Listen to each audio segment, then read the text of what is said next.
The original tenets of a 401k are no longer true. In this episode, I'm going to address the question, why should I stop investing in my 401k? Now, you're going to be shocked because some of the reasons I'm going to give you aren't some of the ones that have been written in national periodicals like Time Magazine or the Wall Street Journal. Mine go a little bit deeper, but I would strongly recommend that most Americans stop investing in 401ks.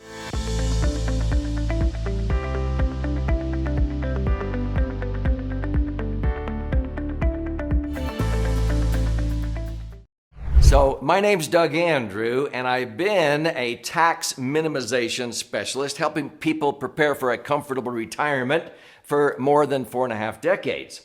And what I have found is that most Americans who accumulate any type of a respectable retirement nest egg, they're shocked when the income that they're hoping for that comes out of that nest egg at retirement to maintain the same or maybe greater lifestyle so they can enjoy life and hopefully not outlive their money. They're surprised when they don't have as much as they thought because Uncle Sam has been their partner.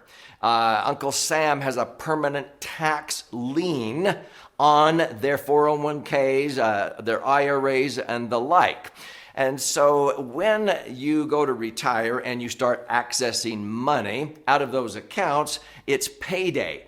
The government's been waiting for that, and they're going to swoop in and take 25%, 30%, 33%. Many people I meet in California, 50% of their withdrawals out of a 401k or an IRA go out the window in what I think are unnecessary taxes. So I'm going to share with you some powerful strategies in this episode, but I'll just ask you this.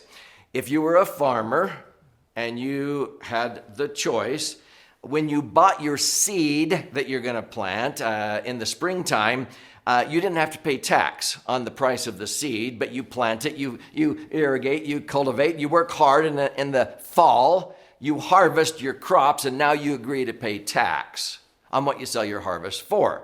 That's a traditional IRA or 401k. Okay. What if you could just pay tax on the price of the seed and enjoy the harvest with no tax? I think that's far better if you believe that future taxes will be higher, and get ready, I'm going to show you why. So let me talk about the original premise of putting money into a tax-deferred IRA or 401k. You know, I've helped many people analyze and prepare for their retirement so they won't outlive their money. And I've helped people like school teachers who, when they socked away money into the state's 401k, because they had a defined benefit pension, but they were only going to get 60% of whatever they were earning the last 5 years that they were teaching school. And they thought, golly, I can't get by on 60%. If they were earning, I remember years ago, a school teacher was earning about $5,000 a month, $60,000 a year. And she knew that she would be reduced down to $3,000 a month on her defined benefit pension. And she thought, I can't get by. I need that extra $2,000. So she had saved over $250,000 back then into the state's 401k, 403bs, and some tax-sheltered annuities. Now, people need a lot more than that these days, but when she came, I said, golly, you're going to have to pay tax on that as you pull it out. And she goes, well, I'm surprised. I don't need the income because Social Security and so forth, but I have to start pulling it out by the time I'm 70 and a half is the age then. Now it's age 72. And so she said, I'm confused. I was always told by the retirement counselors for the school or the school district that I would likely be in a lower tax bracket because I had less income, but I don't have the deductions anymore. I've paid off my house. The kids are gone. I'm not contributing money to these accounts anymore. And frankly, taxes keep going up. And so I'm not in a lower bracket, even if I have less income. I'm paying as much or more in taxes than I've ever paid. I remember when I told that story in my first book, and the editor with Time Warner Business Books, Mr. Rick Wolf, said, "Really?" And he asked his mother, who is a retired school teacher in New York, "Hey, Mom, I have this crazy author who says that even school teachers are in higher tax brackets.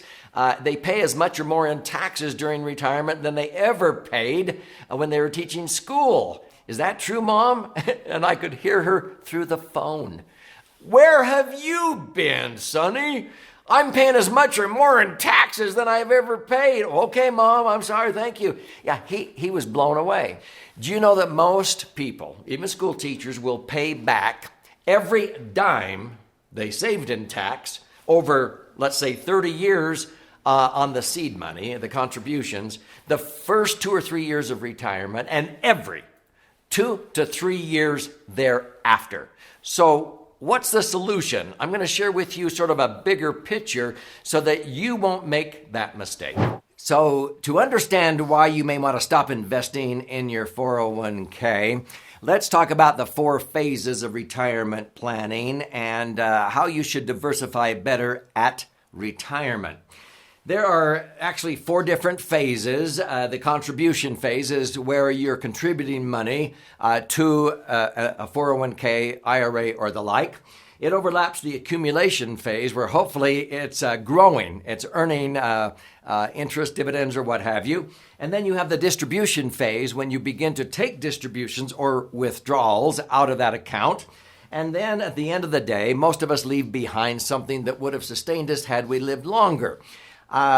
Leaving money in an IRA or 401k and leaving it to your spouse and then to your children is not the smartest way to go. I have never been a proponent of stretch IRAs. Most savvy CPAs agree with me.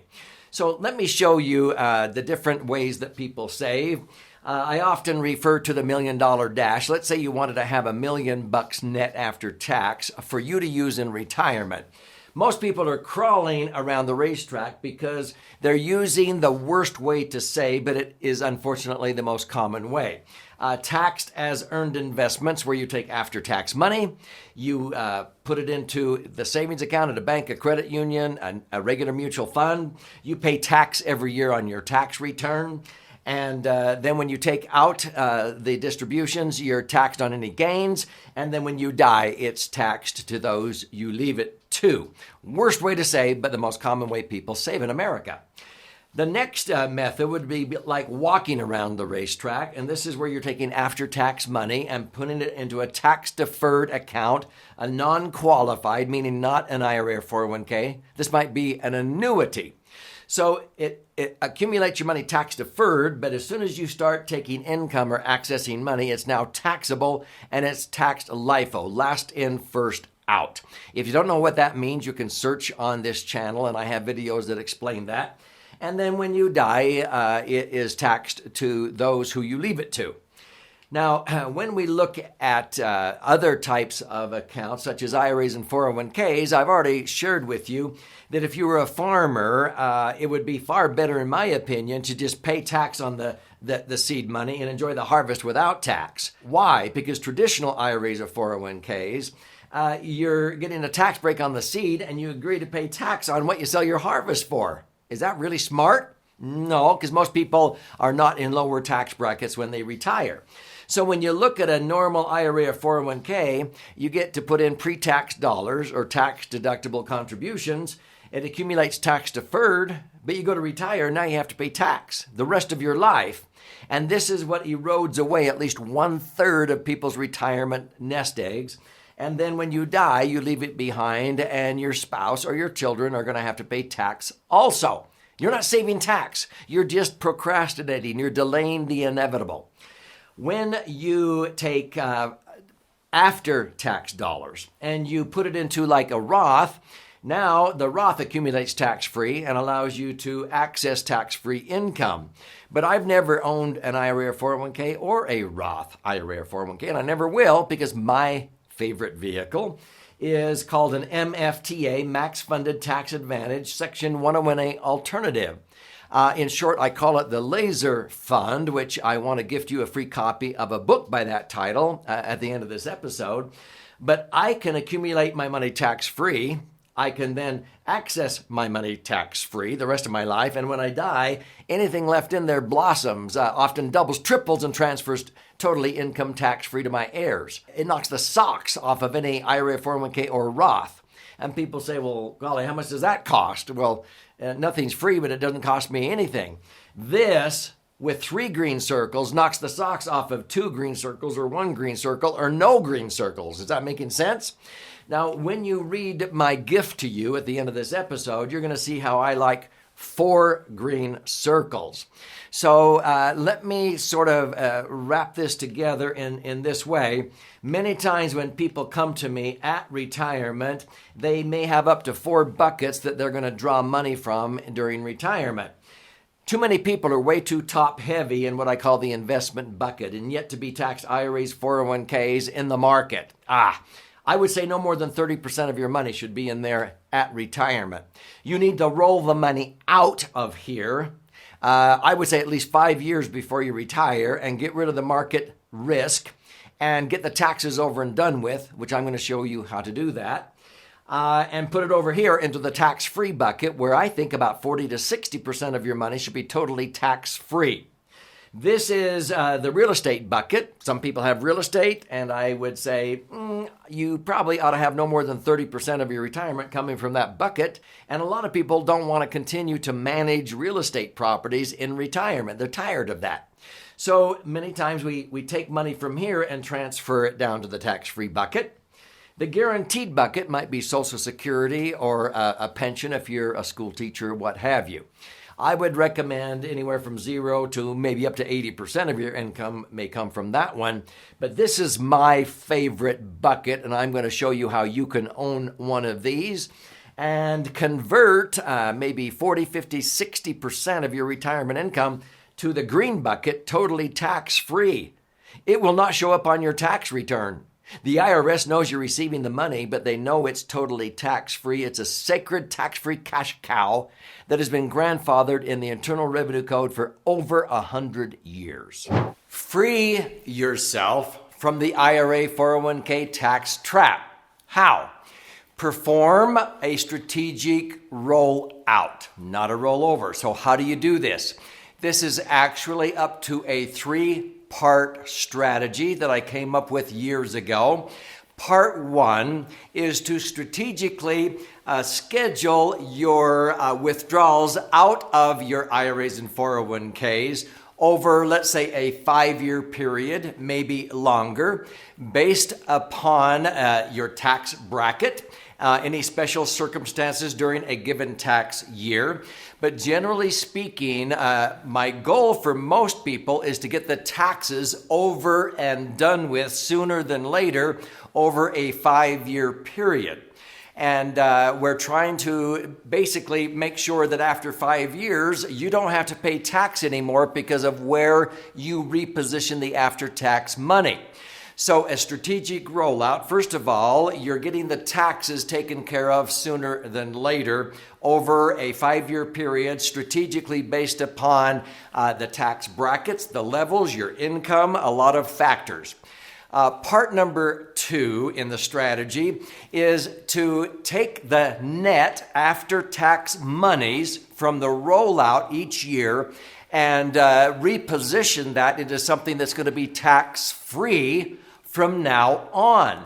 Now, most CPAs and tax attorneys go, well, what's tax-free? And that's why they come and enroll in advanced continuing education and learn about my favorite vehicle that I call the Laser Fund that allows you to accumulate, access, and transfer your money totally income tax-free.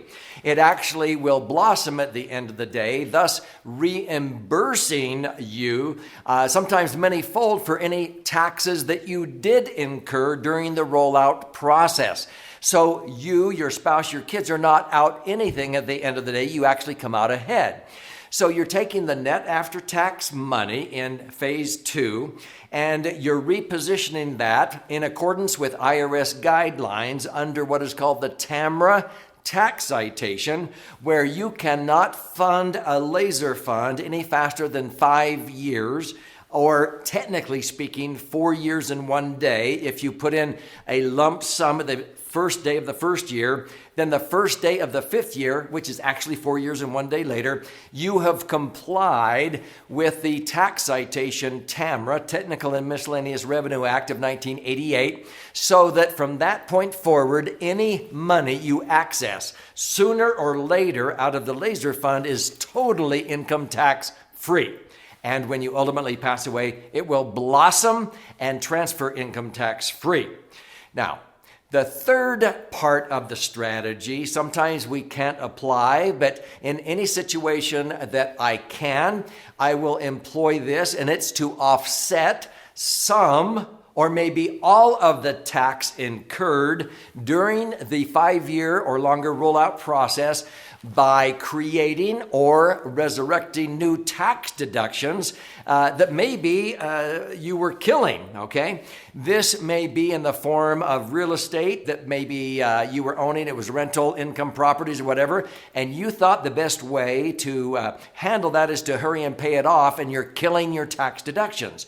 Or maybe it's your house. So I've had many people refinance and releverage or acquire new real estate properties, leverage them and bring in new deductions because of the mortgages, or resurrect deductions by refinancing those properties. And I'm going to give you some examples of this. And I've helped many people transfer $250,000, $750,000, $1.2 million out of their IRAs and 401ks, sometimes with no tax consequence, because I offset the tax by creating new deductions on their tax returns. The IRA 401k rollout is showing up on the front of their 1040 tax return, but under deductions, oftentimes on Schedule A or Schedule E of their real estate, I'm creating all kinds of new deductions that they had been killing, or I'm acquiring new properties, and people are able to get the money out with the least tax impact. So I'm going to share with you some examples of how this works. So the key message here is not to be too top heavy in yet to be taxed IRAs and 401ks, especially if they are invested in the volatile market. That is not what you should be doing at retirement. At retirement planning is something totally different than what you maybe did for your retirement planning. So after doing a strategic rollout, what you want to do is make sure that you have about 40, 50, or even 60% of your retirement income in the tax-free bucket, where you're getting income, but it's not showing up on your 1040 tax return. Now, this isn't a tax loophole. The IRS will know you're receiving it. They know everything. But they will know that it is not taxable. It never has been. It's like a sacred tax-free cash cow that's been grandfathered in the Internal Revenue Code for over 107 years. Folks, if this is intriguing you and you're going, how come I've never heard about this? You want to learn, I want you to claim your free copy of my most recent best-selling book, The Laser Fund. Here's how you can learn and claim your free copy to empower yourself so that when you stop investing in a 401k, you'll know what's far better. I would love to gift you a free copy of my most recent best-selling 300-page book, The Laser Fund, which is actually 2 books in one. I'll tell you what, I will pay for the book. You go to laserfund.com, it's on the screen here, and claim your free copy. You contribute a nominal amount towards the shipping and handling. I'll cover the rest of that cost, and I will send out a book to you. There's also options there for you to listen and learn and watch and learn. But here's to your brighter future.